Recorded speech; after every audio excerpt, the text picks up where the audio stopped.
2 match সিরিজের প্রথম টেস্টে পাকিস্তানকে 104 রানের বড় ব্যবধানে হারিয়ে ঐতিহাসিক জয়ের স্বাদ নেয় বাংলাদেশ। টেস্ট ফরম্যাটে ঘরের মাঠে পাকিস্তানকে প্রথমবারের মতো হারায় টাইগাররা। এই ঐতিহাসিক জয়ই প্রমাণ করে বাংলাদেশ টেস্ট ক্রিকেটে ধীরে ধীরে উন্নতি করছে।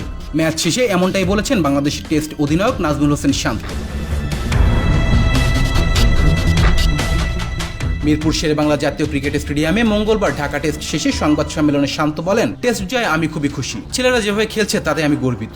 গত কয়েক মাসে আমরা কঠোর পরিশ্রম করেছি। ধীরে ধীরে আমরা টেস্ট ক্রিকেটে উন্নতি করছি। এটাই সবসময় চেয়েছিলাম। বাংলাদেশের টেস্ট অধিনায়ক যোগ করেন, ম্যাচ জেতাই মূল লক্ষ্য ছিল। কোচও এই মেসেজ দিয়েছিলেন। আমরা সবাই বিশ্বাস নিয়ে মাঠে নেমেছিলাম। একবারের জন্য আমরা ড্র বা হারার চিন্তা করিনি। সেদিন বোলারদের কৃতিত্ব দিয়ে শান্ত বলেন, সেই ইনিংসে মিরাজ যেভাবে শুরু করেছে, তাসকিন যেভাবে প্রথমে কয়েকটা উইকেট নিল, সেখান থেকে মোমেন্ট পাওয়া গেছে। তারপর তাইজুল ভাই মিডল ওভারে দারুণ বোলিং করেছে। বিশেষ করে তাসকিন এবং রানার স্পেলটা অসাধারণ ছিল। তিনি আরো যোগ করেন, আমাদের ভালো 5টা বলার আছে বলেই এমন সাহস নিতে পেরেছি। তবে বোলিং ইউনিটে আরো উন্নতি জায়গা আছে। রানার বিষয়ে যেটা হয়েছে, উইকেটে একটু ড্রাই ছিল এবং সে জোরে বল করলে লাইনটা কি হবে তা নিয়ে আলাপ হয়েছে। এখানে মুশফিক ভাইকে ক্রেডিট দিতে হবে, কারণ উনি রানার সঙ্গে অনেক আলোচনা করেছেন।